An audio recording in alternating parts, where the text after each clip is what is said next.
What will you feel when you know that you are going to be used as a course of food by the man in front of you? You're probably thinking, I am telling you the story of Hannibal Lecter. Well, it is sort of like that, except for the fact this is not fiction.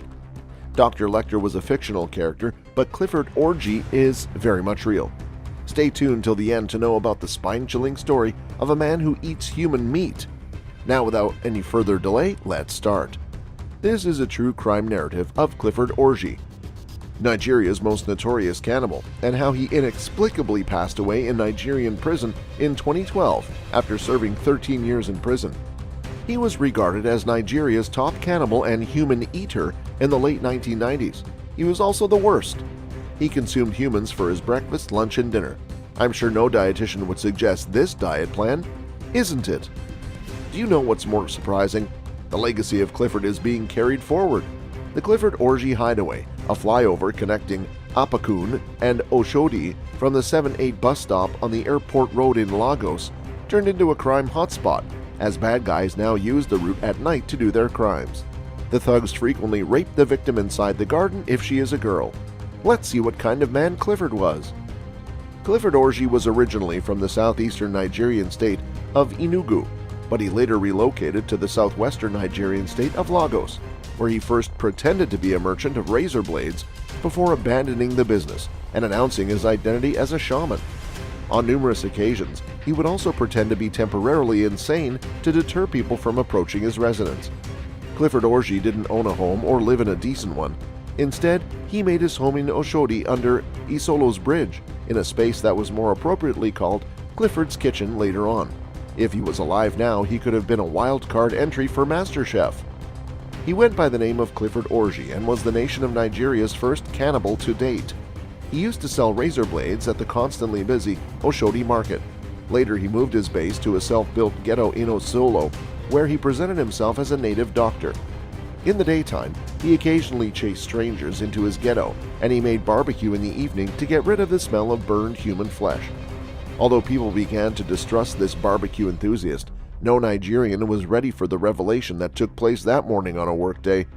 He was charged with serial homicides, abductions, and the sale of human body parts.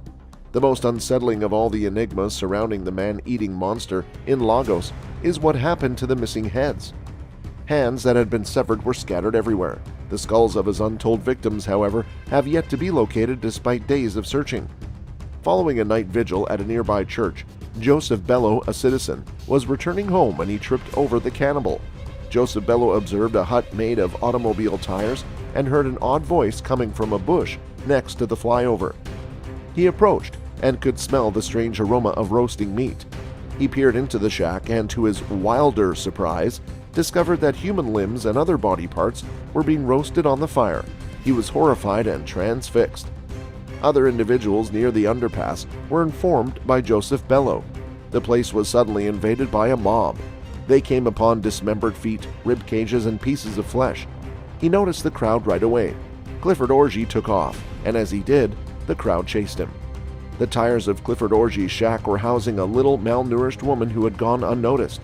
He wasn't discovered until he was dragged back to watch the crowd destroy the shelter he had constructed beneath the bridge. As they were tearing down the house, they found Awawu Lawal, a woman he had imprisoned inside the tires and was waiting to be served. The mob went bonkers at the sight of the poor, filthy woman. Before the cops arrived and arrested her abductor, Clifford Orgy, they thrashed him. Award Lawal passed away a few days after going into a coma. The mob then focused on a man by the name of Tahiru Aliyu, whom they recognized as a friend of Clifford Orgy. He lived close by. His shack was destroyed by the mob, who also discovered a 4-meter pit beneath it, where some of the victims were confined before being butchered and cooked.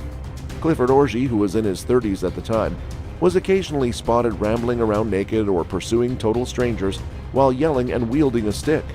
He was able to trick some people into thinking he was a traditional healer, despite having thick, matted hair and unclean clothing, which may have been how he seduced his victims.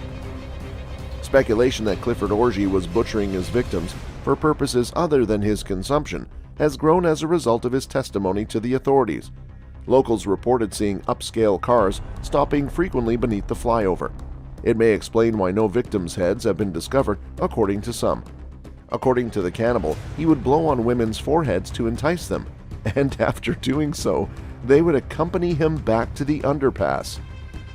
He further claimed that he would have raped her several times until she was unconscious before he killed and roasted her. He worked alongside anything from 4 to 10 other persons. While he waits for more flesh, they take their bits and depart. For God's sake, tell me what's wrong with those guys. He was then taken into custody. Human body parts, both raw and cooked, as well as human skulls, were also found. At an Ibuti Meta magistrate court, he was charged. Following his arrest, a comprehensive search of his hideout turned up female underwear, a check of 80,000 Nigerian naira, and a mobile phone at a period when the GSM was still not widely available in Nigeria, and only the wealthy owned mobile phones. Additionally, a guy was detained on suspicion of working with him to trade human body parts. When the Clifford cannibal saga first began, the main problem was figuring out whether it was a case of human parts commercialization or cannibalism combined with madness. Police at the time had grounds to suspect that he was mentally ill, mad, and psychologically handicapped while he was being detained. The flyover became a popular tourist destination 2 weeks after Clifford Orji and his partner were detained. Lagos residents are selling images of the human bones on grills and wall calendars featuring the cannibal and his companion. Clifford Orji was isolated at the Yaba psychiatric facility. He informed the police he was crazy, which is one of the reasons why the police are wary of the assertion that he is insane. And this accused Nigerian cannibal passed away on August 17, 2012. Clifford Orji, who spent 13 years in the Lagos Kirikiri maximum prison, passed away there without ever having his charges prosecuted. According to him, since 1992, he and his accomplice Tahiru Aliyu have been abducting and eating innocent bystanders. Even if he were released, Clifford Orji said, he would keep kidnapping people and engaging in cannibalism. Clifford Orji had shown no remorse throughout his arrest. Clifford Orji was asserted in a highly contentious manner that he consumed his victims and sold their body parts to powerful Nigerian politicians who paid him money and provided him a way to get a phone. He didn't provide any solid evidence to support his claims, though, but this is a huge claim. The prison administration said that they had been unable to provide him treatment for his mental illness since it had advanced and he could not be tried while insane. Many people thought Orji was mentally ill after hearing him respond yes when asked if he'd still consume human flesh if he were a free man. He claimed that he saw no distinction between goat and human meat. Others only thought he was staging an act to avoid getting in trouble with the law. For religious or medical purposes, there is a covert trade in body parts in Nigeria. The case bears unsettling similarities to earlier crimes in which a 10-year-old boy's head was found from a man named Innocent Ikinyanwu. He admitted to regularly shipping decapitated heads to prominent Nigerians for use in ancient ceremonies while being detained by police.